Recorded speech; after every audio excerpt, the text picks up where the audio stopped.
ہم وہی کہیں گے جو ہمارا دین ہم کو بتاتا ہے. عمل کرو تو تمہارا بھلا ہے، نہیں کوئی عمل کرے تو نقصان ہمارا نہیں ہے اسی کا. تعالی وبرکاتہ. نحمده ونصلي ونسلم على رسوله الكريم اما بعد فاعوذ بالله من الشيطان الرجيم. بسم الله الرحمن الرحيم. ومن يشاقق الرسول من بعد ما تبين له الهدى ويتبع غير سبيل المؤمنين نوله ما تولى ونصله جهنم وساءت مصيرا. صدق الله العلي العظيم وصدق رسوله النبي الأمين المتين الكريم ونحن على ذلك لمن الشاهدين والشاكرين والحمد لله رب العالمين. رب اشرح لي صدري ويسر لي أمري واحلل عقدة من لساني يفقهوا قولي. إن الله وملائكته يصلون على النبي يا أيها الذين آمنوا صلوا عليه وسلموا تسليما. اللهم صل على سيدنا ومولانا محمد معدن الجود والكرم وآله وبارك وسلم صلاة وسلاما عليك يا رسول الله صلى الله تعالى عليك وبارك وسلم تسليما دائما أبدا. عزیزان ملت اسلامیہ، رفیقان گرامی، گزشتہ ہفتہ آپ نے تقلید کے دلائل میں چند آیات مبارکہ اور اقوال مفسرین و محدثین سماعت فرمایا. آج تقلید کی دوسری فصل یعنی تقلید شخصی کہ ایک پرٹیکولر شخص کی تقلید کرنا، ایک معین ایک خاص شخص کی تقلید کرنا، یہ ثابت ہے یا نہیں؟ انشاءاللہ اس پر آپ دلائل سماعت فرمائیں گے. جیسے ہم امام اعظم کی تقلید کرتے ہیں تو یہ پرٹیکولر پرسن ہوئے نا، ایک خاص انسان، تو یہ تقلید شخصی کہاں سے ثابت ہے؟ سمجھ میں آئی بات؟ اور یہ ذہن میں رہے کہ ہم تقلید کس میں کرتے ہیں؟ اجتہادی مسائل میں. سمجھ میں آئی بات؟ جن مسائل میں جو مسائل اجتہادی ہے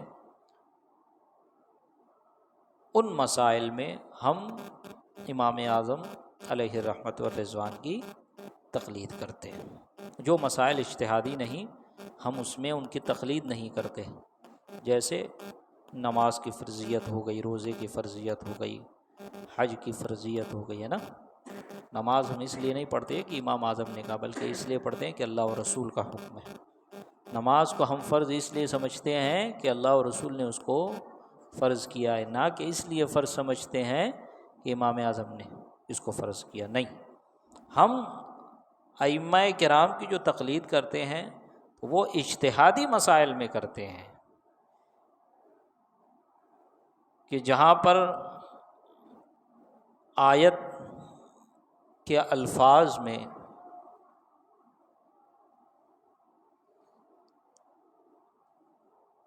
جو لفظ ہو وہ لفظ کا حقیقی معنی ہے، مجازی معنی ہے، اس کا حکم مطلق ہے، مقید ہے، کیا ہے، یہ واضح نہ ہو ایک مقلد پر. سمجھ میں آئی بات؟ تو اب یہاں پر وہ شخص کسی امام کی تقلید کرے گا، اور صرف ایک امام کی تقلید کرنا ہے، صرف کسی ایک شخص کی تقلید کرنا. یہ نہیں کہ چند مسائل میں ان کی تقلید کیے، چند مسائل میں ان کی تقلید کیے. نہیں، تقلید شخصی یعنی ایک پرٹیکولر پرسن، ایک امام کی، ایک معین امام کی تقلید کرنا. ٹھیک ہے، تو انشاءاللہ آج اس پر ہمارا درس ہوگا. دوسری فصل تقلید شخصی کے بیان میں. مشکات کتاب الامارات میں بحوالہ مسلم ہے کہ حضور صلی اللہ علیہ وسلم فرماتے ہیں من اتاکم و امرکم جمیع علی رجل واحد یرید ان یشق عصاکم و یفرق جماعتکم فاقتلوہ۔ نبی پاک صلی اللہ علیہ وسلم نے فرمایا جو تمہارے پاس آوے حالانکہ تم ایک شخص کی اطاعت پر متفق ہو، وہ چاہتا ہو کہ تمہاری لاٹھی توڑ دے اور تمہاری جماعت کو متفرق کر دے، متفرق کر دے، تو کیا کرو اس شخص کے ساتھ؟ تو اس شخص کو قتل کر دو۔ فاقتلوہ، کہ تم اگر ایک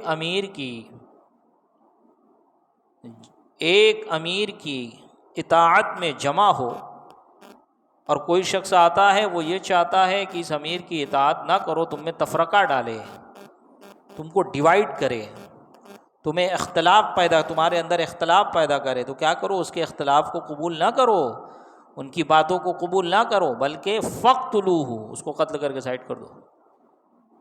کیوں؟ کیونکہ تمام لوگ ایک امیر کی اطاعت پر جمع ہیں۔ اور اس سے مراد کون ہے؟ اس سے مراد امام اور علماء دین ہی ہیں، کیونکہ حاکم وقت کی اطاعت خلاف شرع میں جائز نہیں ہے نا۔ حاکم وقت جو ہو، سلطان اسلام جو ہو، اس کی اطاعت شریعت کی مخالفت میں جائز نہیں۔ وہ کہے کہ نماز چھوڑ دو تب اس کا حکم تھوڑی مانا جائے گا، اور جو عالم کہے کہ نماز چھوڑ دو تو پھر وہ عالم دین کہاں رہا ہے؟ وہ تو گمراہ گر ہو گیا، اور علماء سو میں اس کا شمار ہو گیا۔ تو علماء تو وہی ہے نا، ائمہ تو وہی ہے نا جو دین کا پیغام ہم تک پہنچائے، جو قرآن و حدیث ہم کو بتائے، تو ہم ان کی نہیں مانے تو کن کی مانے؟ مسلم نے کتاب الامارت میں ایک باب باندھا، باب وجوب طاعت الامراء فی غیر معصیت، یعنی امیر کی اطاعت غیر معصیت میں واجب ہے۔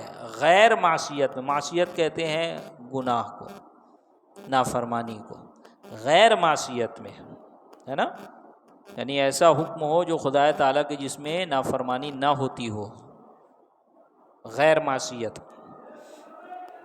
غیر معصیت میں کیا ہے؟ امیر کا حکم واجب ہے۔ اس سے معلوم ہوا کہ ایک ہی کی اطاعت ضروری ہے نا، ایک ہی کی اطاعت ضروری ہے، ورنہ 4-5 کی اطاعت کریں گے تو یہ کچھ اور بول رہا ہے، وہ کچھ اور بول رہا ہے، یہ کہتا ہے یہ کام کرو، وہ کہتا ہے وہ کام مت کرو، تو اب بتاؤ کس کی سنو گے؟ سمجھ میں آ رہی بات؟ تو اطاعت فالو کس کو کرنا آسان ہے، بلکہ کس کو کرنا ممکن ہے؟ کسی ایک کو،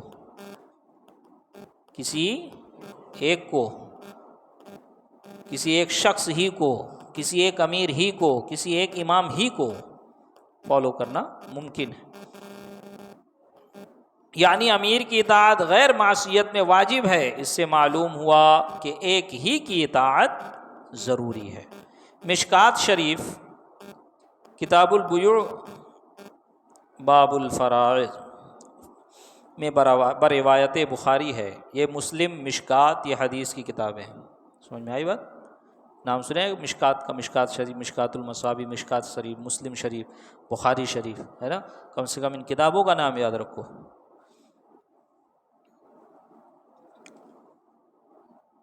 تو اس میں بخاری سے روایت ہے کہ حضرت ابو موسیٰ اشعری نے حضرت ابن مسعود، غور سے سنے یہ حدیث، حضرت ابو موسیٰ اشعری یہ بھی صحابی ہے، حضرت عبداللہ ابن مسعود یہ بھی صحابی ہے۔ حضرت ابو موسیٰ اشعری نے حضرت عبداللہ ابن مسعود کے بارے میں کیا ارشاد فرمایا؟ لا تسألونی ما دام ھذا الحبر فیکم، لا تسألونی، مجھ سے نہ پوچھو، ما داما، جب تک یہ علامہ تم میں موجود ہیں۔ حضرت عبداللہ ابن مسعود سے متعلق حضرت موسیٰ اشعری فرما رہے ہیں کہ مجھ سے سوال نہ کرو جب تک یہ علامہ یعنی حضرت عبداللہ ابن مسعود تم میں موجود ہیں تو تم انہی کی طرف رجوع کرو اور ان کی پیروی کرو اور ان سے سوال پوچھو. لا تسألونی، مجھ سے سوال مت پوچھو. حضرت ابو موسیٰ اشعری کے پاس لوگ کون سے سوال پوچھنے جاتے تھے؟ میتھ کے سوال پوچھنے جاتے تھے کہ سائنس کے سوال پوچھنے جاتے تھے؟ دین کے مسائل ہی پوچھنے جاتے تھے نا. صحابی رسول تھے نا وہ ارشاد فرما رہے کہ مجھ سے مت پوچھو، ان سے پوچھو. جب تک یہ موجود ہے تو مجھ سے نہ پوچھو. کیوں؟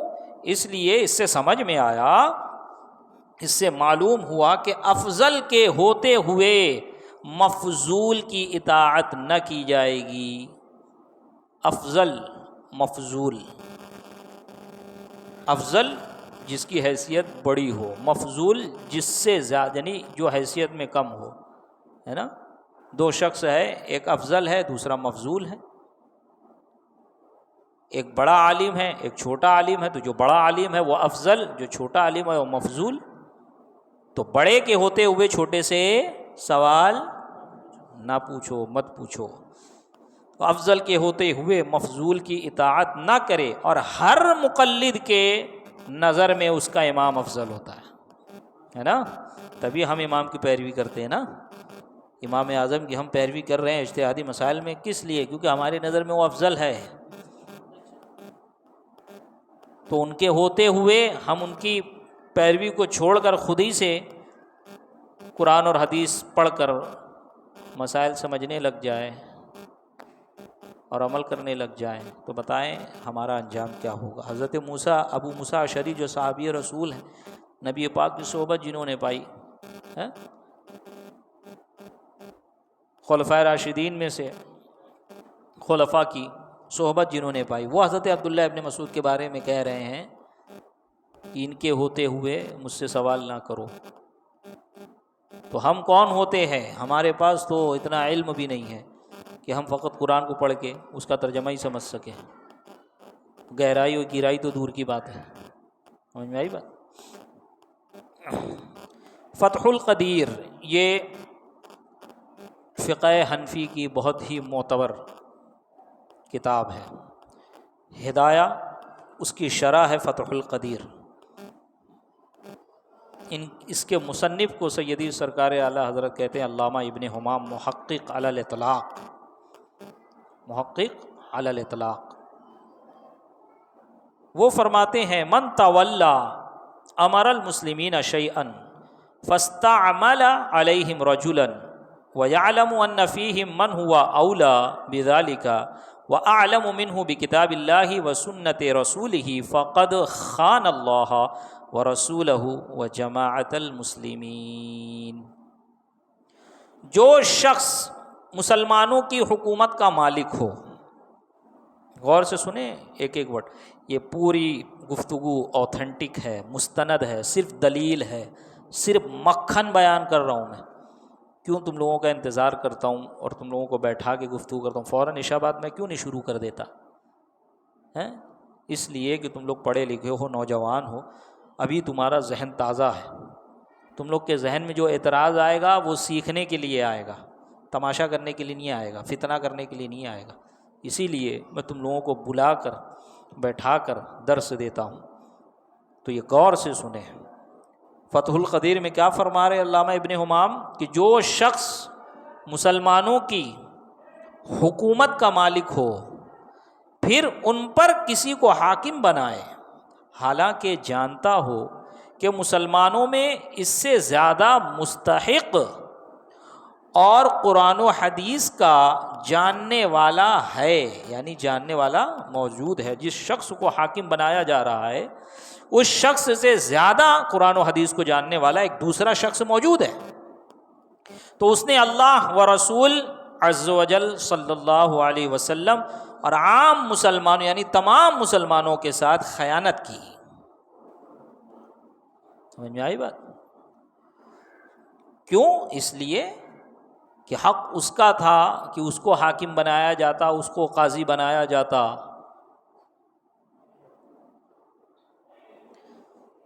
کہ جو کتاب و سنت کا زیادہ جاننے والا ہے اور تمام لوگ اس سے مسائل پوچھتے اور اس کی اطاعت کرتے. حاکم کی اطاعت کی جاتی ہے نا, قاضی ہی کی اطاعت کی جاتی ہے نا. حاکم کیا کرے گا؟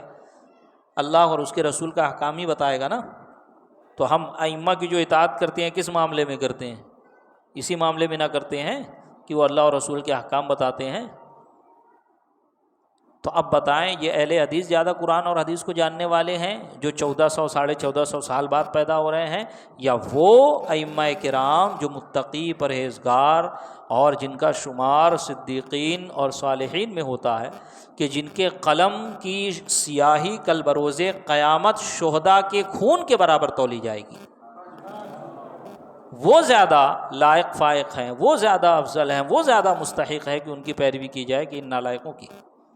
وہ خیر القرون والے, وہ بہتر زمانے والے, وہ نبی پاک صلی اللہ علیہ وسلم کے زمانے سے قریب تر اور یہ دور تر, یہ قرب قیامت والے, یہ قیامت کی نشانی والے, کہ جن کے بارے میں فرمایا گیا کہ آخری زمانے میں فتنوں ہوں گے, یہ فتین, اور وہ فتنوں سے دور, وہ پاک و صاف, جن کے بارے میں فرمایا گیا یا ایھا الذین آمنوا اتقوا اللہ وکونوا مع الصادقین.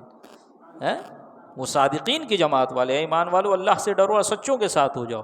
اور یہ سب سے بڑے کذاب, یہ حدیثوں کو گڑھنے والے, یہ حدیثوں کو چھپانے والے, یہ حدیثوں کو انکار کرنے والے, حدیثوں کا انکار کرنے والے, اور قرآن کی بعض آیت پہ ایمان رکھتے ہیں, بعض کا انکار کرتے ہیں معاذ اللہ. افتؤمنون ببعض الکتاب وتکفرون ببعض, اس کے مستحق ہے. تو ان کی پیروی کی جائے یا ان پاکیزہ لوگوں کی پیروی کی جائے؟ پیروی یہ بھی کرتے ہیں لیکن یہ اپنے ملا کی کرتے ہیں, پیروی ہم بھی کرتے ہیں, ہم اپنے اماموں کی کرتے ہیں. سمجھ میں آئی بات؟ اب مشکات کتاب الامارات, امارات میں فصل اول میں ہے, من ماتا ولیسا فی عنقہ بیعۃ ماتا میتۃ جاہلیۃ, جو مر جائے حالانکہ اس کے گلے میں کسی کی بیعت نہ ہو, اس کے گلے میں کسی کی بیعت نہ ہو, اس حال میں مرا کہ وہ کسی سے بیعت نہیں ہے, وہ جہالت کی موت مرا. اس میں امام کی بیعت یعنی تقلید اور بیعت اولیاء سب داخل ہیں. سمجھ میں آئی بات؟ ورنہ بتاؤ فی زمانہ ہندوستانی وہابی کس سلطان کی بیعت میں ہے؟ یا یہ کہیں کہ ہم مودی کی بیعت میں ہیں, ہم مودی کے ماتحت آتے ہیں, کہیں اگر ان کے اندر ہمت ہے. بیعت کس کی جائے گی؟ کافر مشرک کی جائے گی کہ مسلمان کی جائے گی؟ اور مسلمان میں بھی حاکم کی جائے گی, ائمہ کی جائے گی, پیران نظام کی جائے گی, یا جولا کی جائے گی؟ تو اس میں اس حدیث میں یہ اس حدیث کے مستحق, اور اس میں اس حدیث جو ہے یہ حدیث امام کی بیعت سے بھی متعلق ہے یعنی تقلید, اور بیعت اولیاء سے بھی متعلق ہے, اس میں سب داخل ہیں. سمجھ میں آئی بات؟ اگر کوئی مرید نہیں ہے تو کم سے کم وہ مقلد تو ہے, وہ مقلد تو ہے. اگر کسی امام کی پیروی کر رہا ہے وہ, اور ان امام کو اپنا پیشوا اور مقتدا جانتا ہے, اور اولیاء کاملین سے محبت رکھتا ہے, تو انشاءاللہ اس کو نزا میں بھی کام آئیں گے, قبر میں بھی کام آئیں گے, حشر میں بھی کام آئیں گے. سمجھ میں آئی بات؟ یہ تو چند آیات و احادیث تھیں, اس کے علاوہ اور بھی پیش کی جا سکتی ہیں, مگر اختصاراً اسی پر قناعت کی گئی. اب امت کا عمل دیکھو, امت کا عمل دیکھو کہ امت کیا کر رہی ہے 1300-1400 سال سے اس معاملے میں. اب امت کا عمل دیکھو تو تبع تابعین کے زمانے سے صحابہ کرام جنہوں نے نبی پاک کی زیارت کی, تابعین اعظام جنہوں نے صحابہ کی زیارت کی, تبع تابعین جنہوں نے تابعین کی زیارت کی, ان کو کیا کہتے ہیں؟ تبع تابعین, ہے نا. تو فرما رہے ہیں کہ اب امت کا عمل دیکھو تو تبع تابعین کے زمانے سے اب تک ساری امت مرحومہ اس ہی تقلید کی عامل ہے. ساری امت مرحومہ اسی تقلید کی عامل ہے, عمل کرنے والی ہے اس تقلید پر. کس تقلید پر؟ اسی تقلید شخصی پر, اسی تقلید شخصی پر. کوئی کسی نہ کسی کی تقلید کرتا تھا, کیونکہ مجتہد فقط 4 نہیں نہ ہے, میں نے بتایا نا شروع میں مجتہد بہت تھے، انہی چاروں کے اصول و ضوابط کو کی تدوین کی گئی، اس کو محفوظ کیا گیا، کتابی شکل ان کے اصول و ضوابط کو کتابی شکل دی گئی، اس لیے آج تک محفوظ ہے۔ اور دیگر مجتہدین جو زندہ تھے، لوگ ان سے مسائل پوچھتے تھے، وہ بتا دیتے تھے، ان کی پیروی کرتے تھے۔ ایک ایک زمانے میں، ایک ایک شہر میں، ایک ایک علاقے میں 70 مجتہد ہوئے۔ لوگ جاتے تھے، سوال پوچھتے تھے، بس جو جواب بتا دیتے تھے اس پہ عمل کرتے تھے۔ حضرت عطا بن رباح رضی اللہ تعالیٰ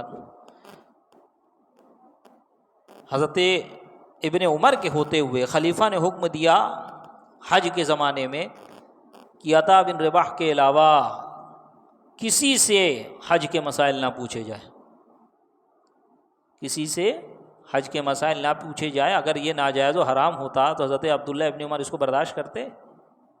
صحابی رسول تھے بھیا، یہ اہل حدیثوں کا ایمان تو ان کے کہیں لگے گا بھی نہیں، یہ ایمان ہی کا ہے ان کے پاس، یہ بے ایمان ہیں، سب سے بڑے موحد بنے بیٹھے ہیں۔ وہ حضرت عبداللہ ابن عمر ان کی موجودگی میں خلیفہ نے کیا حکم دیا؟ آپ نے پوچھا تھا نا، دیکھو خلیفہ نے حکم دیا تو خلیفہ کا حکم ماننا لازم ہے۔ کس میں؟ غیر معصیت میں۔ ابھی آپ نے سنا، غیر معصیت میں، یعنی اگر گناہ کا حکم دے رہا ہے تو اس میں اطاعت نہیں کی جائے گی۔ اگر کسی شرعی کام کے سے متعلق حکم دے رہا ہے یا اس کا حکم گناہ میں نہیں آتا ہے، ٹھیک ہے، اب خلاف شرع اس کا حکم نہیں ہے تو اس میں اطاعت کرنا لازم ہے، کیونکہ خلیفہ وقت ہے وہ۔ سلطان اسلام الگ چیز ہے، خلیفہ وقت الگ چیز ہے۔ سلطان اسلام خلیفہ وقت کے ماتحت آتا ہے، کیونکہ سلطان اسلام کوئی بھی ہو سکتا ہے، لیکن خلیفہ صرف قریشی ہو سکتے ہیں اور کوئی نہیں۔ سمجھ میں آئی بات؟ خلیفہ صرف قریشی ہو سکتے ہیں، یہ ایک مستقل ایک ٹاپک ہے، ایک چیپٹر ہے۔ تو اس نے خلیفہ نے کہا حضرت عبداللہ بن عمر کے ہوتے ہوئے، حضرت ابن عمر کے ہوتے ہوئے کیا کہ جتنے لوگ آئے ہیں حج کرنے سب منادی کر دی جائے کہ سب عطا بن رباح ہی سے مسئلہ پوچھیں، حج سے متعلق کسی اور سے نہ پوچھیں۔ تو سب نے حضرت عطا بن رباح کی تقلید کی یا نہ کی حج کے اس مہینے میں، اس سال میں؟ کسی نے مخالفت کی تو بتائیں۔ تو اب یہ تقلید نہیں ہے تو اور کیا ہے؟ اور یہ تقلید شخصی نہیں ہے، ایک پرٹیکولر پرسن کی تقلید کرنا نہیں ہے تو اور کیا ہے؟ سمجھ آئی بات؟ تو اب دیکھیں کہ تبع تابعین کے زمانے سے اب تک ساری امت مرحومہ اسی تقلید کی عامل ہے کہ جو خود مجتہد نہ ہو وہ ایک مجتہد کی تقلید کرے، جو خود مجتہد نہ ہو۔ مجتہد اگر آپ لوگ کو سمجھ میں نہیں آ رہا ہے تو اسے لکھیں، موبائل میں لکھیں، اسے یاد کریں۔ یہ ٹرمز ہے، ٹرمز نہیں بدلتا بھیا، ٹرمز کو ٹرمز کی زبان ہی میں بولا جائے گا، یہ اصطلاح ہے۔ سمجھ میں آئی بات؟ یہ اصطلاح ہے، یعنی ٹرمز ہے، ٹرمز آف شریعہ ہے، ٹرمز آف فقہ ہے۔ مجتہد اجتہاد کرنے والا، لغوی معنی دیکھو گے ڈکشنری کے لحاظ سے تو اجتہاد کا معنی ہوگا محنت کرنے والا، محنت و مشقت کرنے والا۔ یہاں پر محنت و مشقت سے مراد یہ کہ قرآن و حدیث سے مسائل کا استخراج و استنباط کرنے والا، اجتہاد کرنے والا۔ سمجھ میں آئی بات؟ ہاں، تو یہ چیز ذہن میں رکھیں، بار بار مجتہد آ رہا ہے تو اس کو ذہن میں رکھ لیں کہ مجتہدی کی ہم پیروی کرتے ہیں۔ امام اعظم مجتہد ہیں، امام ابو یوسف، امام محمد، یہ بھی مجتہد ہیں۔ سمجھ میں آئے؟ مجتہد کی کیٹیگری ہے، وہ بھی میں نے بتایا تھا، مجتہد فی المذہب ہے، مجتہد مطلق ہے، مجتہد فی المذہب ہے، مجتہد فی المسائل ہے، اصحاب تخریج ہیں، اصحاب ترجیح ہے، اصحاب تاویل وغیرہ ہے۔ سمجھ میں آئی بات؟ یہ مجتہد کی کیٹیگری ہے، قسم ہے۔ تو جو خود مجتہد نہ ہو وہ کیا کرے؟ کسی مجتہد کی پیروی کرے۔ اب جب کسی مجتہد کی پیروی کرے تو ہر مسائل میں اسی کی پیروی کرے، ہر مسائل میں اسی کی پیروی کرے، ورنہ ایک مسئلے میں امام اعظم کی پیروی کرے گا، دوسرے میں امام شافعی کی پیروی کرے گا، تو یہ شریعت پرستی نہیں ہے، یہ طبیعت پرستی ہو جائے گی۔ کیوں؟ کیونکہ اس کو جو اچھا لگ رہا ہے وہ کر رہا ہے۔ وضو کر کے آیا، ٹھیک ہے، امام اعظم کی پیروی کر رہا ہے، وضو کر کے آیا، تھوڑا سا کٹا خون بہہ گیا اور خون اپنی جگہ سے ہل گیا، اعضائے وضو اور غسل پر بہہ گیا، اس کا وضو ٹوٹ گیا۔ بولے نہیں میں تو امام شافعی کی پیروی کرتا ہوں، ان کے نزدیک نہیں ٹوٹتا ہے، ٹھیک۔ اب امام شافعی کی پیروی کرتا ہے تو ٹھیک ہے بھائی، اب جیسے وضو کر کے آیا اپنے ہتھیلی سے اپنے ذکر کو چھو لیا پیشاب کی جگہ کو، وضو ٹوٹ گیا۔ کسی غیر محرم نے اس کو چھو لیا یا اس نے غیر محرم کو چھو لیا یا اپنی ہی بیوی کو چھو لیا، وضو ٹوٹ گیا۔ اب بولے نہیں ادھر وضو، بھائی امام شافعی کے نزدیک تو وضو ٹوٹ گیا، نہیں نہیں میں تو امام اعظم کی تقلید کرتا ہوں۔ تو یہ تقلید کرنا نہیں ہوئی، یہ شریعت پرستی نہیں، یہ طبیعت پرستی ہوئی۔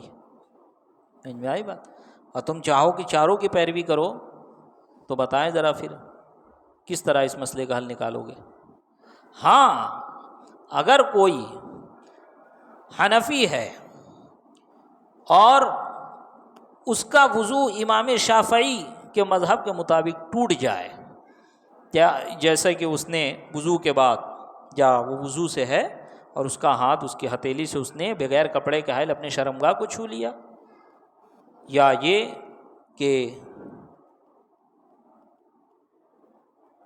اس نے کسی غیر محرم کو چھو لیا، بیوی کو اپنی چھو لیا، ٹچ ہو گئی، یا کوئی غیر محرم اس سے ٹچ ہو گئی، ہتھیلی سے چھو لیا، گرمی محسوس ہو گئی، تو اس کا وضو تو نہیں ٹوٹا عند الاحناف، لیکن اس نے اس لیے دوبارہ وضو کیا کہ امام شافعی کے نزدیک وضو ٹوٹ گیا ہے، لہٰذا میں اس لیے وضو کر رہا ہوں کہ ان کے قول پر بھی عمل ہو جائے تو اس کو ثواب ملے گا۔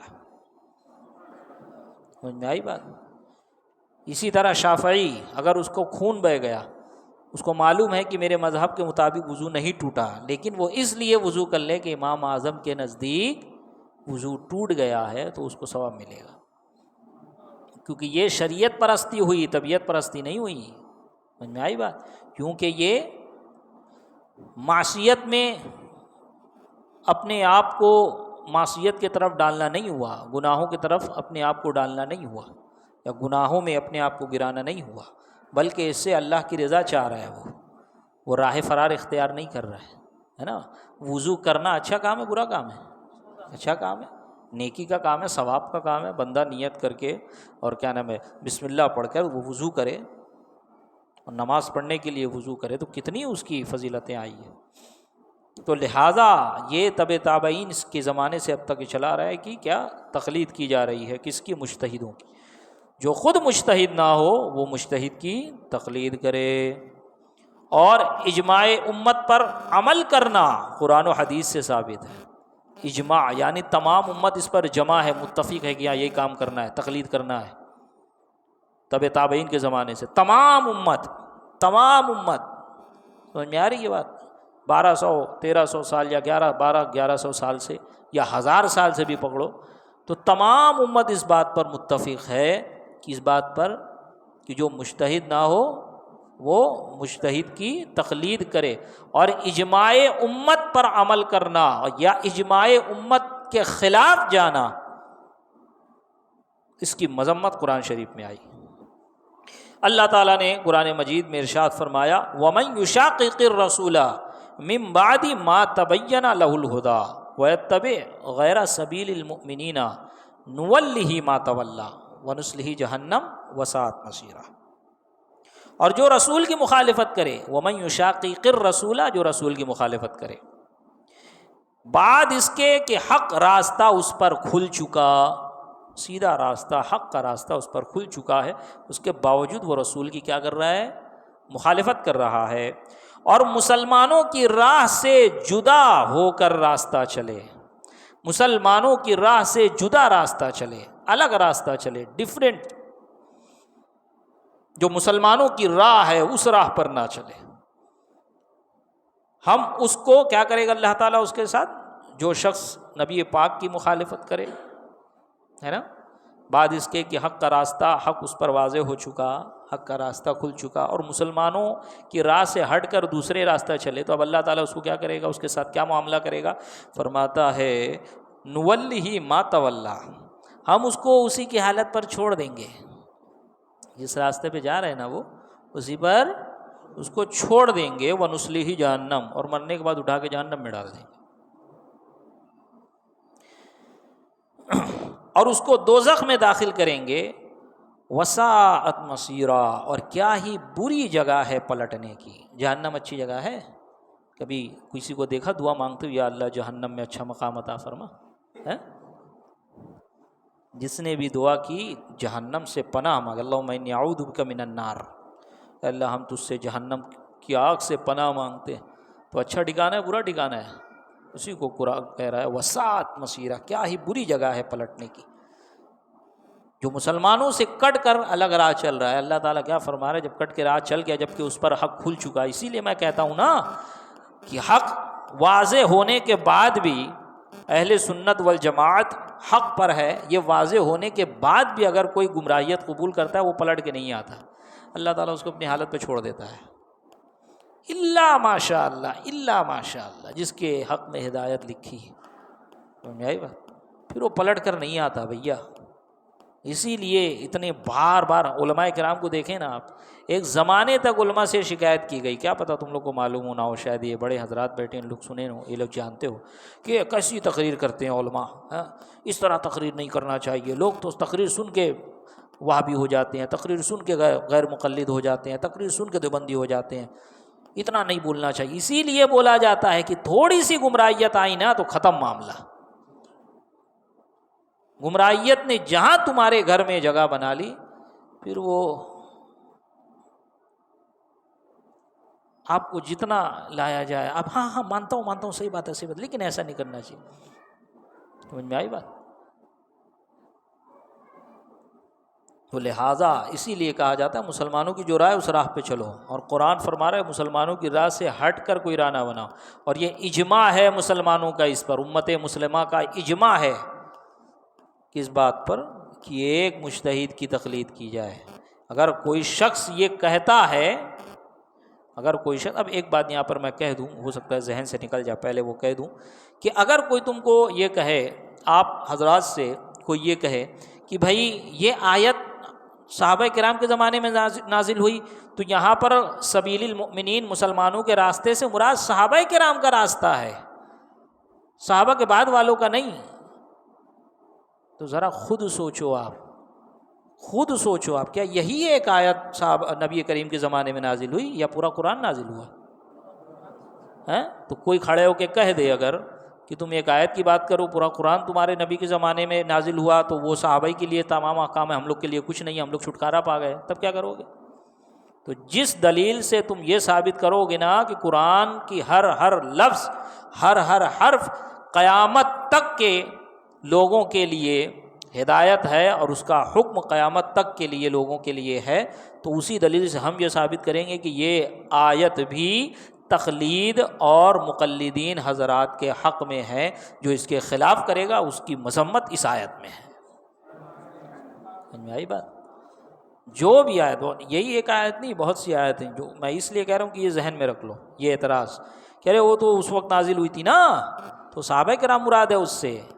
اگر صحابہ کرام مراد ہیں تو کوئی اٹھ کے کہہ دے کہ نماز تو صحابہ کرام پر، وہ صحابہ کرام سے کہا گیا تھا اقیموا الصلاۃ اقیموا الصلاۃ، نماز پڑھو، ہم سے تھوڑی کہا گیا ہے، وہ تو صحابہ کرام سے کہا گیا کہ روزہ رکھو، ہم سے تھوڑی کہا گیا ہے، تو پورا دین کا صفایا ہو جائے گا۔ سمجھ میں آئی بات؟ ہاں، تو اعتراض لے کے سر پہ ڈھو کے آنے کا نہیں، اعتراض اس میں سوچنے کا، غور کرنے کا کہ بھائی یہی اعتراض اس پہ کیسے پلٹے گا۔ خیر، تو دیکھیں کہ مسلمانوں کی راہ چھوڑنے کا انجام کیا ہوتا ہے۔ اللہ تعالیٰ اس کو اٹھا کر اس کو تو پہلے اسی حالت پر رکھتا ہے، اللہ تعالیٰ فرماتا ہے اسی حالت پر ہم اسے چھوڑ دیتے ہیں، پھر اس کے بعد کیا کرتے ہیں؟ اٹھا کے جہنم میں اب رگڑیں، عبادت کریں، متھا کالا کر لیں، خوب تسبیح کھینچیں، خوب ذکر کریں، چاہے اسٹیشن ہو کہ ہوٹل ہو کہ ایئرپورٹ ہو، لگے سب سے بڑا عبادت گزار یہی ہے، یعنی کوئی جگہ نہیں چھوٹی ہے۔ تو شیطان سے بڑا بھی کوئی عبادت گزار نہیں تھا، اس کے سجدے پھیلا دیا جائے، زمین کم پڑ جائے، کیا ہو گیا؟ مردود بارگاہ ہو گیا۔ خدا تعالیٰ نے اس پر لعنت بھیجی تو گھمنڈ و تکبر میں خود پر لعنت بھیجا کہ میں بھی اپنے اوپر لعنت بھیجتا ہوں، اتنا بڑا نالائق، اور اس کی عبادتیں دیکھو۔ اور نبی پاک نے فرمایا، آپ لوگوں نے شروع میں پہلے دوسرے دن سنا نا کہ جو آخری زمانے میں ایسے لوگ پیدا ہوں گے کہ اگر ان کی عبادت دیکھو گے، کس سے فرما رہے ہیں نبی پاک؟ صحابہ کرام سے فرما رہے ہیں کہ تم ایسے لوگ آئیں گے کہ اگر تم ان کی عبادت دیکھو گے تو ان کی عبادتوں کے سامنے اپنی عبادت کو ہیچ جانو گے۔ ہم کس کھیت کی مولی ہے؟ ہمارے مسلمان بھائی، سنی بھائی اسی میں پسل جاتے ہیں، ارے بڑے نماز پڑھتے ہو لوگ یار، سب کو پکڑ پکڑ کے کتنا اچھا کام کر رہے ہیں. اسی لیے ہمارے علماء جو سختی کرتے ہیں نا تقریروں میں، اسی لیے کرتے ہیں کہ کہیں بہک نہ جاؤ. لوگ یہ اٹھ کے تو اعتراض کرتے ہیں، کبھی یہ اعتراض نہیں کیا ہے ہم آپ یہ روایت ختم کی جائے باپ بچے کو مارے نہ، بات بات پہ باپ مارتا ہے، یہ کون سا طریقہ ہے؟ یہ کون سا طریقہ ہے؟ چھوٹی چھوٹی غلطی پہ ماں مار دیتی ہے اٹھ کے، ایسے سمجھ میں آئے گی بات؟ ایسے تو مخالف ہو جائے گا بچہ. کبھی کوئی بچہ اپنے باپ کے مخالف ہوا؟ کبھی کوئی اولاد اپنے والدین کی اس بارے جس کو مارا نہ جائے پتہ چلتا ہے وہ سب سے بڑا نالائق ہے، اور جسے سمجھایا نہ جائے اس طرح ان تقریر میں اس طرح جھنجھوڑ کر اور ان کی گمراہیت بتا کر اور مثالیں دے کر سمجھائی نہ جائے تو لوگ اسی گمراہیت میں جا کے پڑتا. دیکھو پلپلا پن آ جا رہا ہے کہ نہیں؟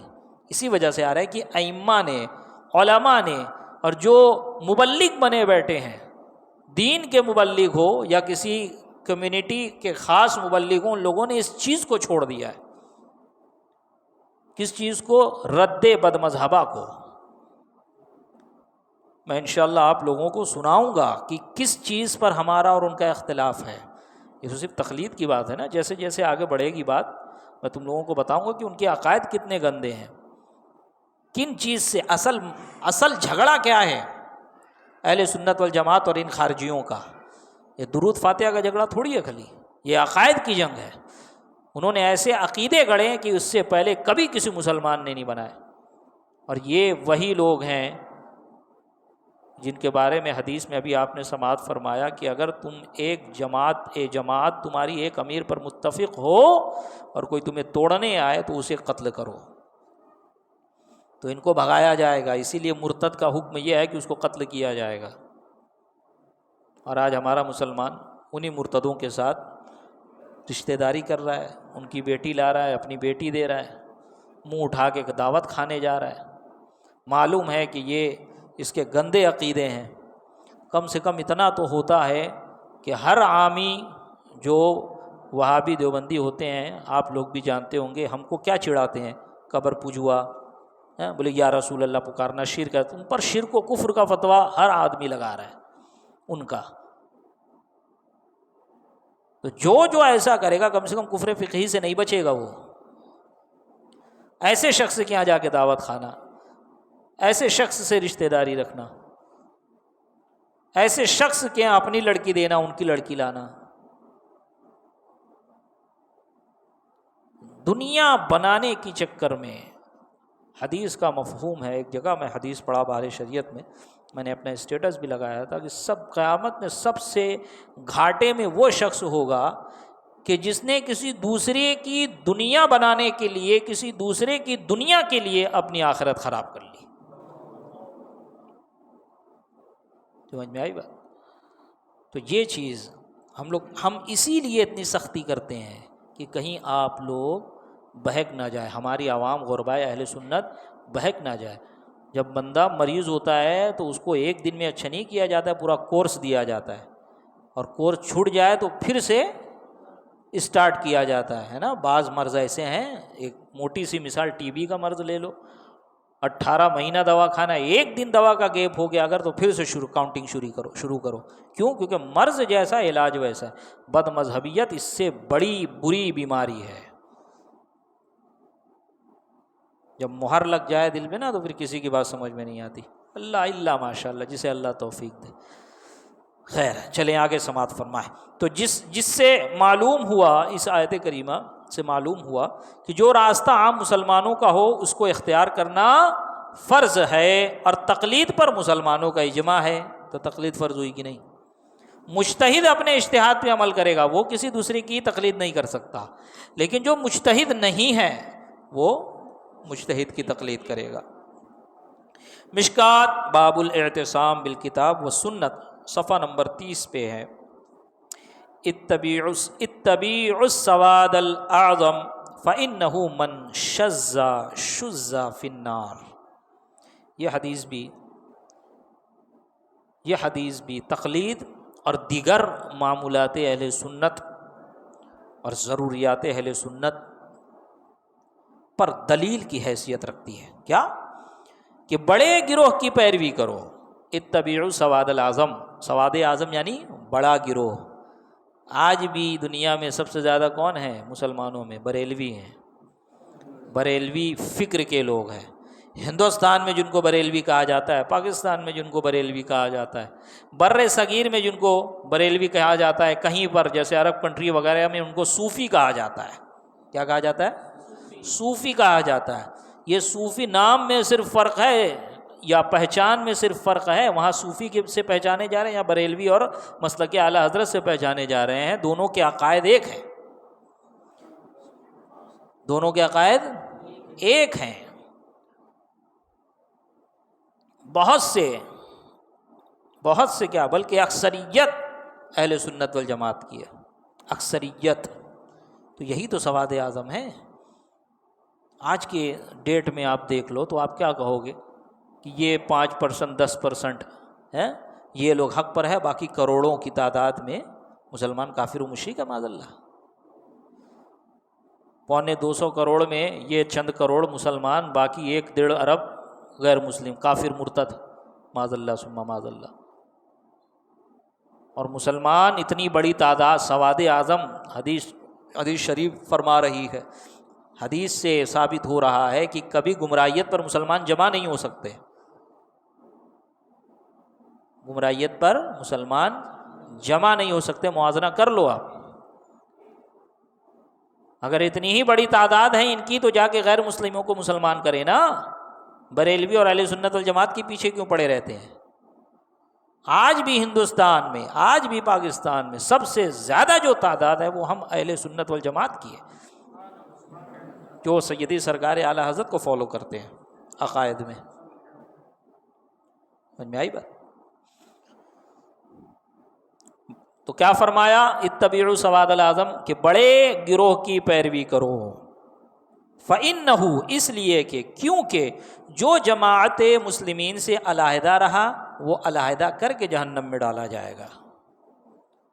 فإنہ من شذ شذ فی النار، جو سواد اعظم سے نکلا، سواد اعظم سے الگ ہوا، اس کو کیا کرے گا اللہ تعالیٰ؟ اس کو علیحدہ کر کے جہنم میں ڈالا جائے گا.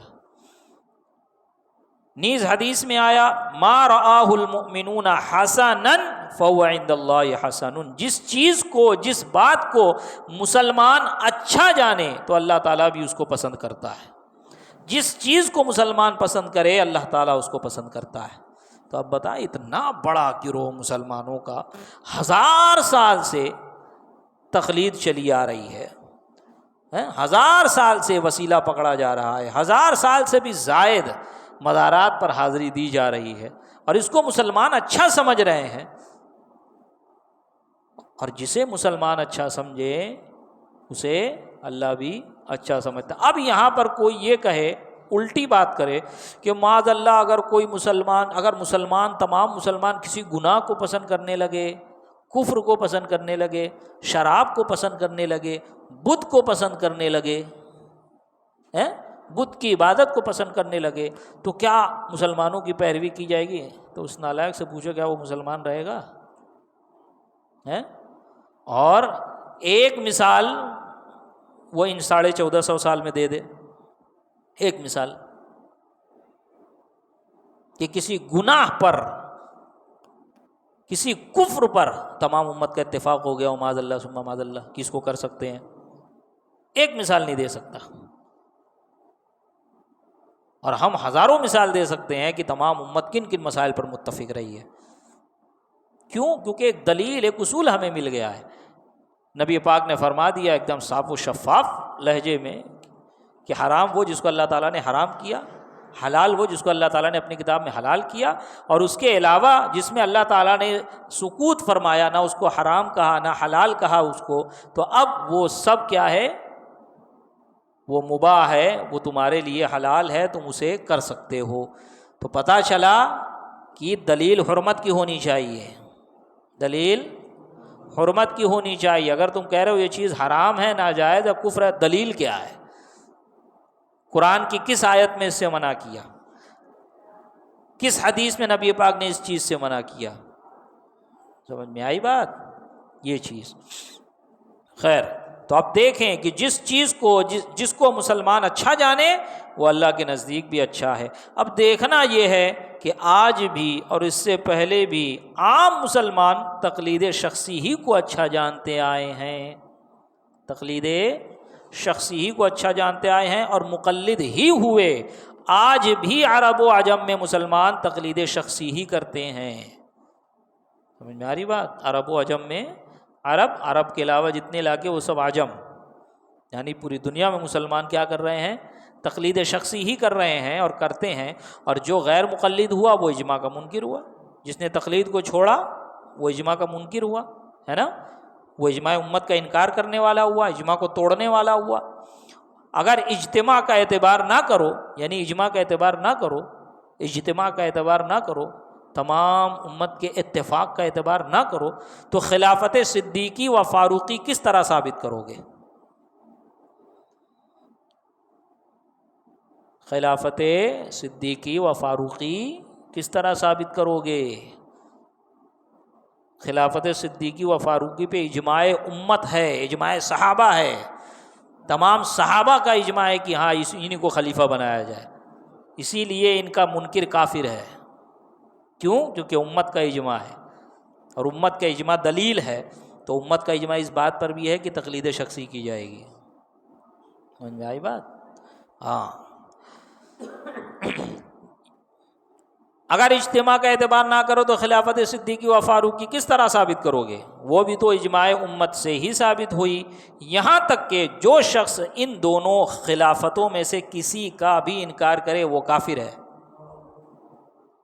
میں نے کہا نا، ایمان 100% ہونا چاہیے، 100% ہونا چاہیے، 99% کا کوئی اعتبار نہیں ہے ادھر۔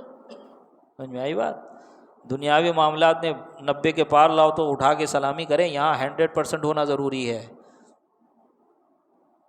ساری چیزیں کرتا ہے، روزے بھی رکھتا ہے، نماز بھی پڑھتا ہے، حج بھی کرتا ہے، قرآن پہ ایمان بھی رکھتا ہے، لیکن خلافت صدیقی کا انکار کرتا ہے، وہ کافر ہے، وہ مرے گا تو ہمیشہ ہمیں جہنم میں رہے گا۔ یہی بات جی۔ دیکھو شامی وغیرہ، اس میں اس کی دلیل دی ہوئی ہے۔ اسی طرح تقلید پر بھی اجماع ہوا۔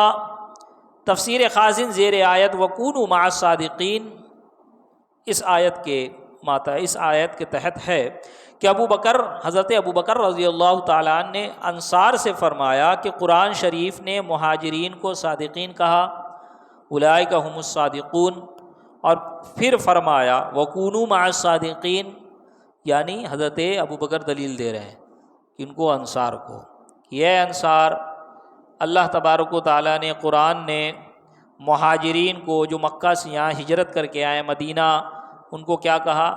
اولئک هم الصادقون کہا، اور صادقین کہا کہ یہ سچے لوگ ہیں۔ اور قرآن میں ارشاد فرمایا وَكُونُوا مَعَ الصَّادِقِينَ، اور سچوں کے ساتھ ہو جاؤ، تو لہٰذا تم ہمارے ساتھ ہو جاؤ۔ اور مہاجر ہی میں کیا رکھو؟ خلیفہ تسلیم کرو، انصار اپنا الگ سے خلیفہ نہ بناؤ، ٹھیک؟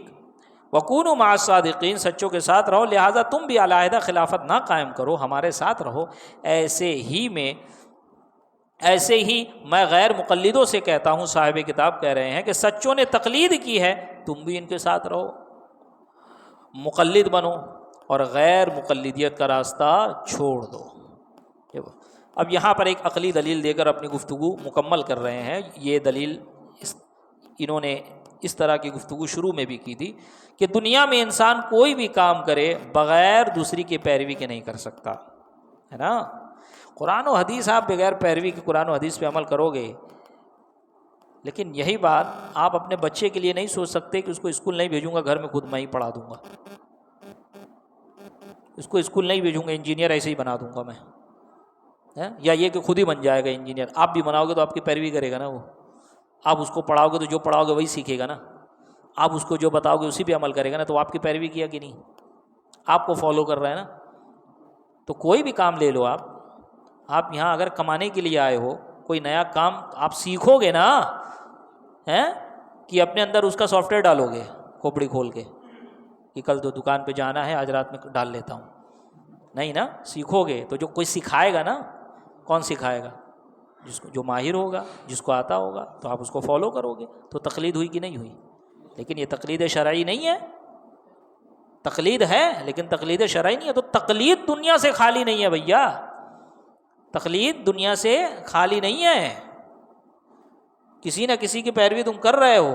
شروع میں بھی میں نے سمجھایا تھا، وہ بات پھر آ رہی ہے، غور سے سنیں. کہ دنیا میں انسان کوئی بھی کام بغیر دوسرے کی پیروی کے نہیں کر سکتا. ہر ہنر اور علم کے قواعد سب میں اس کے ماہرین کی پیروی کرنا ہوتی ہے. دین کا معاملہ تو دنیا سے کہیں زیادہ مشکل ہے. کیوں نہیں آپ سائنس اپنے سے سمجھ لیتے؟ کیوں سائنسدان لوگ کتاب پڑھتے ہو؟ کیوں میتھ اپنے حساب سے نہیں سمجھ لیتے؟ نہیں بھائی میں 2 2 5 بولوں گا، 4 نہیں بولوں گا، میرے نزدیک 2 + 2 5 ہوتا ہے، میں کیوں ان کی تقلید کروں؟ کاہے نہیں بولتے؟ 2 کو 2 سے ملائے تو 1 ہوتا ہے، میں نفی کروں گا.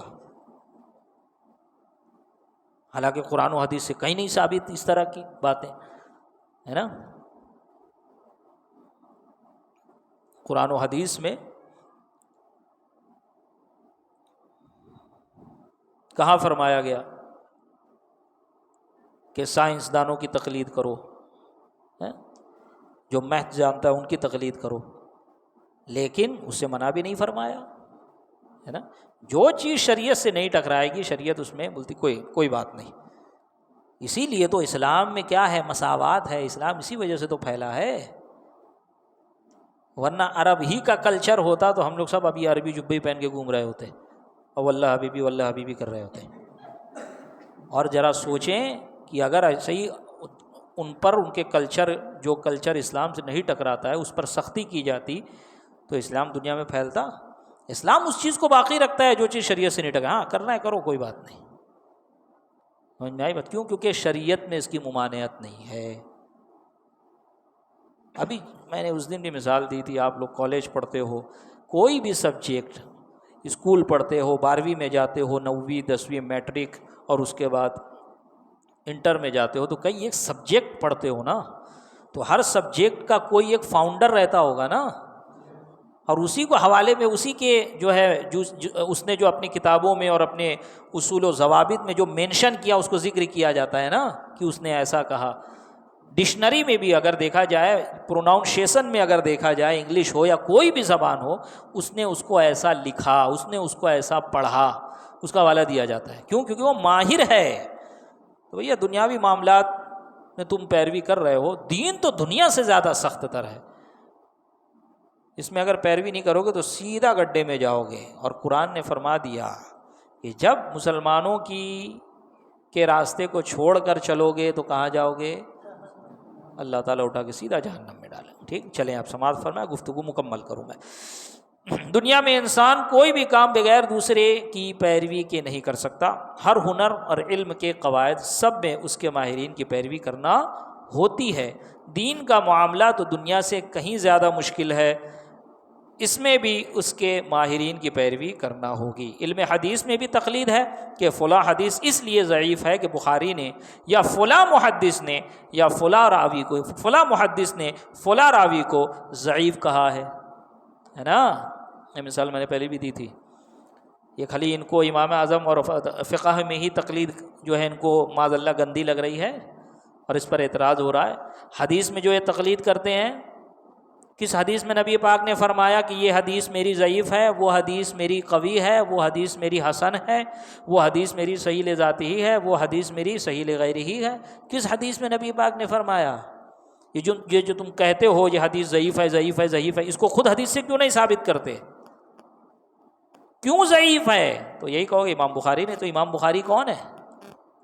اس معاملے میں آنکھ بند کر کے امام بخاری پہ اعتماد کر رہے ہو نا. تو تم امام بخاری کے اوپر اعتماد کرو تو گمراہ نہیں، جہنمی نہیں، اور ہم امام اعظم پر اعتماد کر لے تو جہنمی، جو امام بخاری کے بھی دادا استاد لگیں گے. سمجھ میں آ رہی بات؟ تو اس میں بھی تو پیروی کی جاتی. میں نے کہا نا اصول حدیث ایک الگ فن ہے، حدیث ایک الگ فن ہے. فقہ ایک الگ سبجیکٹ ہے، اصول حدیث ایک الگ سبجیکٹ ہے. قرآن ایک الگ سبجیکٹ ہے، تفسیر اصول قرآن ایک الگ سبجیکٹ ہے. تو ہر سبجیکٹ میں اس کے ماہر کی پیروی کی جائے گی. تم حدیث میں پیروی کرتے ہو پھر بھی غیر مقلد ہیں، تم حدیث میں تقلید کر رہے ہو اس کے باوجود غیر مقلد. ہم فقہ میں تقلید کر رہے ہیں تو ہم مقلد اور معاذ اللہ جہنمی ہوئے. خدا جب دین لیتا ہے تو عقلیں چھین لیتا ہے، پھر جب کیا ہوتا ہے، مجنوں نظر آتی ہے، لیلا نظر آتا ہے، سمجھے؟ تو دیکھو فلاں حدیث اس لیے ضعیف ہے کہ بخاری نے یا فلاں محدث نے فلاں راوی کو ضعیف کہا ہے، اس کا قول ماننا یہی تو تقلید ہے۔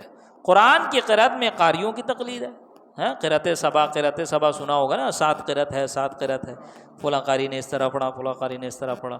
ہم قرأت حفص پڑھتے ہیں تو امام حفص کی پیروی کرتے ہیں، تو قرأت میں بھی ہم مقلد ہوئے۔ تقلید میں کہیں چھٹکارا نہیں ہے، سمجھ میں آئی بات؟ تقلید تو کرنا ہی کرنا ہے، چاہے خوشی خوشی کرو یا بغض اور عداوت میں ناخوشی کے ساتھ کرو۔ کہ فلاں نے اس طرح اس آیت کو پڑھا ہے، قرآن کے اعراب آیات سب میں تقلید ہی تو ہے۔ نماز میں جب جماعت ہوتی ہے تو امام کی تقلید ہی سب مقتدی کرتے ہیں۔ حکومت اسلامی میں تمام مسلمان ایک بادشاہ کی تقلید کرتے ہیں۔ ریل میں بیٹھتے ہیں تو ایک انجن کی ساری ریل والے تقلید کرتے ہیں۔ غرض کہ انسان ہر کام میں مقلد ہے، اور خیال رہے کہ ان سب صورتوں میں تقلید شخصی ہی ہے، ایک پرٹیکولر شخص کی تقلید ہے، ایک پرٹیکولر پرسن کی تقلید ہے۔ نماز کے امام 2 نہیں ہوتے ہیں۔ کہیں دیکھا مسجد میں 2 امام کھڑے ہوں ہیں کہ ایک رکعت یہ امام پڑھا رہا ہے تو دوسری رکعت وہ امام پڑھا رہا ہے؟ کہیں دیکھا آپ کسی مسجد میں؟ یہ امام بولا بھائی میری کمر درد، تو رکوع کر لے، میں کھڑا رہتا ہوں، اگلے میں رکوع کر لوں گا۔ اگر 2 امام کھڑا کر دیا جائے نماز ہوگی سے مراد تو شرعاً تو 2 امام کی اقتدا کر، اگر بالفرض مان لیجئے کہ 2 امام کھڑے ہیں تو عوام کس کی پیروی کرے گی؟ حکم یہ ہے کہ نگاہ نیچے رکھے تو ایسے کھڑے ہیں، کون والے سجدہ کی، کون والے رکوع کی، اور بعد لے آئیں گے تو پریشان رہیں گے بھائی میں کس کے پیچھے پڑھوں، اس کے پیچھے پڑھوں کہ اس کے پیچھے پڑھوں؟ تو امام کتنے ہوتے ہیں؟ ایک ہی امام ہوتا ہے، سارے لوگ اس کو فالو کر رہے ہوتے ہیں، اور ایسا فالو کر رہے ہوتے ہیں کہ نیت بھی کرنی ہوتی ہے بھائی جو یہ نماز پڑھ رہا ہے نا وہی نماز۔ اگر عشاء کی نماز امام پڑھا رہے ہیں، آپ ظہر کی نیت کر کے کھڑے ہو گئے، آپ کی نماز ہی نہیں ہوگی اس کے پیچھے، سمجھ میں آئی بات؟ آپ وہ فرض پڑھا رہا ہے اور آپ نے جو ہے اس کے پیچھے کسی واجب کی نیت کر لی، نفل کی نیت کر لی تو ہو جائے گی، ٹھیک ہے؟ فرض پڑھا رہا ہے اگر تو اس کے پیچھے فرض کی نیت سے یا نفل کی نیت سے کھڑے ہو جائیں کہ اگر آپ نے فرض پڑھ لی ہے تو تبرک حاصل کرنے کے لیے، ہوتا ہے نا، بعض اوقات ہوتا ہے، ہمارے ساتھ بھی کئی بار ہوا ہے کہ ایک بار نماز پڑھ لی ہم لوگوں نے، بعد میں دیکھا کہ سرکار توشیح نماز پڑھنے آ رہے تو ہم لوگ سب کھڑے ہو گئے، پھر عصر کا وقت تھا، معلوم ہوا کہ عصر میں نہیں پڑھنا چاہیے تو رک گئے کہ بھئی عصر میں کے بعد جو ہے نفل نہیں پڑھنا چاہیے کیونکہ نفل نماز ہوتی ہو۔ تو امام بھی ایک ہوتا ہے، اسی کی پیروی کی جاتی ہے۔ المختصر کہنے کا مقصد یہ ہے، یہ عقلی دلیل دے رہے ہیں، سمجھ میں؟ شریعت نے اور قرآن نے بھی نقلی دلیل بھی دی اور عقلی دلیل بھی دی۔ نقلی دلیل جو نقل کی ہوئی، لکھی ہوئی، اور عقلی دلیل عقل جسے قبول کرے، ہے نا، تاکہ عقلی اور نقلی دلیل کے ذریعے اسلام کو ثابت کیا جا سکے، لوگ اس کو قبول کریں۔ اسی لیے تو اتنے زیادہ فالوورز ہیں اس کے پوری دنیا میں۔ اور بادشاہ اسلام بھی دیکھو ایک ہی بادشاہ، خلیفہ دیکھو ایک ہی خلیفہ، پوری ہسٹری اٹھا کے پڑھ لو خلیفہ ایک ہی ملے گا۔ کسی دوسرے کو خلیفہ بننا ہے نا تو اس کا مرڈر کر کے بنے گا، اس کا مرڈر کر کے بنے گا، لیکن اگر اس کے خلاف کھڑا ہوگا تو باغی پوری امت مسلمہ اس کے خلاف۔ اس سے بڑی دلیل کیا دوں میں سمجھنے والوں کے لیے، عقل والوں کے لیے؟ ورنہ بڑی بڑی دلیلیں تو قرآن حدیث میں پڑھ دیا، لیکن گمراہیت اگر دل میں آ جائے میرے بھائیوں عزیزان ملت اسلامیہ تو پھر بڑی پریشانی ہو جاتی ہے۔ اسی لیے بار بار میں نے بہت دیکھا ہے، میں آپ لوگوں کو کیا بتاؤں، تحدیث نعمت کے طور پہ کہہ رہا ہوں، جس طرح تم لوگوں کا بچپن گزرا ہے یا جوانی گزر رہی، اس طرح میرا نہیں گزرا ہے۔ میں اسکول پڑھتا تھا نا، اس وقت بھی دیوبندیوں سے لڑتا تھا، میرے کو مارتے تھے دیوبندی لوگ، 8-9-10 سال کا تھا میں، ایک بار نٹا دبا دیا تھا پکڑ کے میرا، تو میں کلمہ پڑھتا تھا، بولا مر جاؤں گا گالی نہیں دوں گا اعلیٰ حضرت کو، سمجھے؟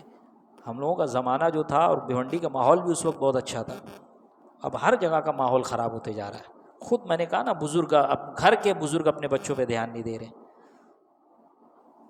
گھر کے بزرگ اپنے بچوں پہ دھیان نہیں دے رہے۔ ابھی دوسرے کی بات تو چھوڑو، بہت ساری باتیں ہم لوگ کو یاد رہتی تھی، ایسے ہی تقریر سن کے پروگرام میں جاتے تھے، بیٹھتے تھے، سنتے تھے، کیونکہ اس وقت موبائل تھا نہیں، اس وقت کھیلنے کودنے کا ایسا ماحول نہیں تھا، کھیلنے کودنے کا ماحول تھا، ایک ٹائم مخصوص تھا، لوگ جا کے کھیلتے تھے پھر گھر آتے تھے۔ کتابیں پڑھنے کا اس وقت زمانہ تھا، لوگ اردو میڈیم میں پڑھتے تھے جا کے، انگلش میڈیم کا بھی مسلمانوں میں اتنا رواج نہیں آیا تھا۔ انگلش میڈیم آ گیا تو ہمارا پورا دین اردو میں ہے۔ اب یہی پریشان ہے بک ڈپو والے، اردو کوئی خرید نہیں رہا، بھائی انگلش میں ٹرانسلیٹ کیا جائے، رومن نکالا جائے، اب آپ ہی لوگوں کے لیے آ رہی ہے۔ یہ سب سے بڑی پریشانی جو ہم لوگوں کو نظر آئی ہے نا، وہ یہ ہے انگلش میڈیم کی، کہ ہم نے دنیا تو کما لی، دین چھوٹ گیا پیچھے۔ ورنہ پہلے ایسا ہوتا تھا کہ عمر کے کسی پڑاؤ میں جا کے بندہ اردو کتاب اٹھا کے پڑھ لیتا تھا۔ لٹریچر بھرے ہوئے ہیں، چھوٹے چھوٹے رسالے بھرے ہوئے، وہ آپ لوگوں کے لیے لکھے جاتے ہیں، ہم لوگوں کے لیے تو بڑی کتاب ہوتی ہے نا، ہم لوگوں کے لیے بڑی کتابیں ہوتی ہیں، چھوٹے چھوٹے رسالے آپ لوگوں کے لیے لکھے جاتے ہیں، لیکن اردو آتی نہیں، پڑھیں گے کیسے؟ کیسے سمجھ میں آئے گا؟ اعلیٰ حضرت نے اپنے زمانے میں ارشاد فرمایا، اور وہ بات اس زمانے میں بھی فٹ ہوتی ہے اور وہ قیامت تک رہے گی، کہ مسلمان کو عربی نہیں آتی ہے تو یہ اس کی اپنی غلطی ہے اور اس کو افسوس کرنا چاہیے، اس کی بہت بڑی بدقسمتی ہے کہ اس کا پورا دین عربی لینگویج میں ہے اور اس کو عربی نہیں آتی۔ یہاں تمہاری اپنی زبان، تم بولتے اردو ہو لیکن تمہیں اردو پڑھنے نہیں آتی۔ 1 سے 1.5 مہینہ لگتا ہے سیکھنے میں، 8 9 سال 10 سال 25 سال کالج میں دے دیتے ہو، اسکول میں کی پوری لائن انگلش میڈیم سے پڑھ ڈالتے ہو، لیکن 2 مہینہ نہیں نکال سکتے آپ اردو پڑھنے کے لیے۔ نہ آپ کے گھر والے اس پہ زور دیتے۔ جس گھر میں دینی ماحول ہے، ہم نے ایسے بچوں سے بھی ملاقات کی، بلکہ مدرسے میں انگلش میڈیم کے بچے پڑھنے آئے، ہم نے دیکھا وہ اردو سیکھے ہوئے تھے۔ کون پڑھایا بھائی؟ امی پڑھائی، ابو پڑھایا۔ جن کو شوق ہوگا اور جن کو فکر ہوگی اپنے بچوں کی، وہ کریں گے نا ایسا۔ ٹھیک، میں یہ نہیں کہہ رہا ہوں کہ معاذ اللہ تم اپنے والدین کے خلاف ہو جاؤ اور گھر جا کے لڑو کہ امام صاحب بولے ایسا ایسا، میں نہیں کہہ رہا ہوں، میں ماحول بتا رہا ہوں۔ اور کل کو تم بھی ذمہ دار بنو گے، تمہاری بھی شادی ہوگی، تمہارے بھی بچے ہوں گے، تو یہ ابھی سے ذہن میں رکھو کہ جو ٹائم ملے گا، جب 1 مہینہ 2 مہینہ چھٹی بچوں کی ہوگی، تو یہ نہیں کہ چھوڑ دو، نہیں، ان کو کم سے کم دین کی طرف لگاؤ۔ نابالغ ہے، ابھی سے اردو سکھانا شروع کرو، عربی پڑھانا شروع کرو، تاکہ کم سے کم جب یہ بڑے ہوں یا میں نہیں رہوں، اس کو کوئی گائیڈ کرنے والا نہیں رہے، تو یہ ان کتابوں کو پڑھ کر سمجھ سکیں۔ جو اعتراضات آپ لوگ کرتے ہو یا تمہارے ذہن میں، آپ لوگوں کے ذہن میں آتے ہیں، آپ پریشان ہوتے ہو، وہی اگر آپ لوگوں کو اردو آتی تو مسئلہ حل ہو جاتا، کوئی پریشانی کی بات نہیں ہوتی۔ میں کون سی لینگویج میں بات کر رہا ہوں؟ کوئی یہاں پر ٹرانسلیٹر، کوئی ایسا شخص بیٹھا ہے، مترجم بیٹھا ہے کہ میں فرنچ میں بول رہا ہوں، پھر وہ ٹرانسلیٹ کر کے میں آپ ہی لوگوں کی زبان میں بات کر رہا ہوں نا۔ ہماری زبان کیا ہے؟ ہندی اردو ہے، اور کوئی گاڑی اور غلیظ اردو بھی نہیں بول رہا ہوں میں، یعنی کہ گاڑی اردو بھی نہیں بول رہا ہوں، فصیح و بلیغ اردو بھی نہیں بول رہا ہوں، آسان لب و لہجے میں بات کر رہا ہوں جو آپ لوگوں کو سمجھ میں آئے۔ ہاں جو ٹمس ہے بھائی، وہ تو ٹمس ہے، وہ تو مجتہد کو مجتہد بولنا پڑے گا، تقلید کو تقلید بولنا پڑے گا، اس کو دوسرے الفاظ میں سمجھا سکتا ہوں، ہے نا۔ تو خیر، اتنا درس دینے کا مقصد یہی تھا۔ ما حاصل اس کا یہی تھا اور یہی ہے، اور انشاءاللہ یہی رہے گا کہ ہم جس مذہب و مسلک پر ہے، الحمدللہ وہی مذہب مسلک، یہی مسلک، یہی مذہب جنت میں لے جانے والا ہے۔ یہی فرقہ ناجی فرقہ ہے، نجات پایا ہوا ہے، کہ کل بروز قیامت اسی کو جنت میں ڈالا جائے گا۔ اگر گناہ گار رہا جو شخص، اس کو جہنم میں ڈالا جائے گا، یا اللہ کے فضل سے اس کو بے حساب، بغیر حساب و کتاب، بغیر عذاب جنت میں ڈال دیا جائے گا، یا پھر اس کی سزا قبر میں پوری ہو جائے گی، یا یہ کہ کل بروز قیامت سزا کے مطابق جہنم میں ڈالا جائے گا، پھر نکالا جائے گا اور جنت میں بھیجا جائے گا، یا یہ کہ جہنم میں ڈالا جائے گا، نبی پاک شفاعت فرمائیں گے، نکال دیا جائے گا، یا یہ کہ گناہ گار ہوں گے، نبی پاک کی شفاعت سے جنت مل جائے گی۔ تو اسی فرقے والے کے ساتھ ساری باتیں ہیں۔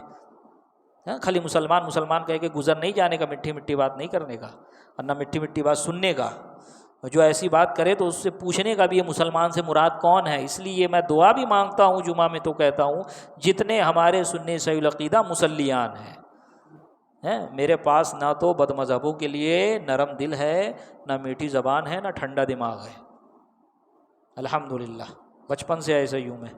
ہاں، اپنے سنی بھائیوں کے لیے غصہ آ گیا کبھی تو دوسری بات ہے، لیکن بہت نرم دل ہوں، بہت نرمی سے بات کرتا ہوں۔ چہرے پہ سنجیدگی رہتی ہیں تو دوسری بات ہے، لوگ نہیں آتے قریب، لیکن بہت نرم ہوں میں مسلمانوں، اپنے سنی بھائیوں کے لیے، اور بد مذہبوں کے لیے میرے پاس ذرہ برابر نہ نرم زبان ہے نہ ٹھنڈا دماغ ہے، میں سلام کا جواب تک نہیں دیتا الحمدللہ۔ بچپن سے میں ان کے منہ پر لاحول پڑھتا ہوں، یہاں کے بھی امام مؤذن مجھے سلام کرتے تو منہ پہ لاحول پڑھتا تھا، میں بند کر دیا سلام کرنا ان لوگوں نے، کسی کی جرت نہیں ہے کہ میرے کو آ کے ٹوک سکے۔ اس لیے میں نے جمعہ میں پچھلے جمعہ کو کہا تھا کہ مسلک سے نہ ایک فقیر مسلک سے نہ ایک قدم پیچھے ہٹے گا نہ ایک قدم آگے جائے گا، چاہے جگہ رہے یا جائے۔ قبر میں نبی پاک کو منہ دکھانا ہے، حشر میں نبی پاک کو منہ دکھانا ہے، ہماری نجات اسی میں، ہم بس اتنا جانتے ہیں۔ اللہ تبارک و تعالیٰ کی بارگاہ میں دعا ہے، رب تبارک و تعالیٰ ہمارے اس درس کی محفل کو اپنی بارگاہ میں قبولیت کا درجہ عطا فرمائے۔ مولا کریم ہم تمام کو مسلک اہل سنت، مسلک اعلی حضرت پر استقامت عطا فرمائے، اسی پر ہم سب کا خاتمہ بالخیر فرمائے، اور اسی مسلک کے ماننے والوں کے ساتھ کل بروز قیامت ہمارا حشر فرمائے۔ آمین بجاہ النبی الکریم وصلی اللہ تعالی علی خیر خلقہ ونور عرشہ سیدنا محمد وعلی آلہ واصحابہ واہل بیتہ واحبابہ اجمعین برحمتک یا ارحم الراحمین۔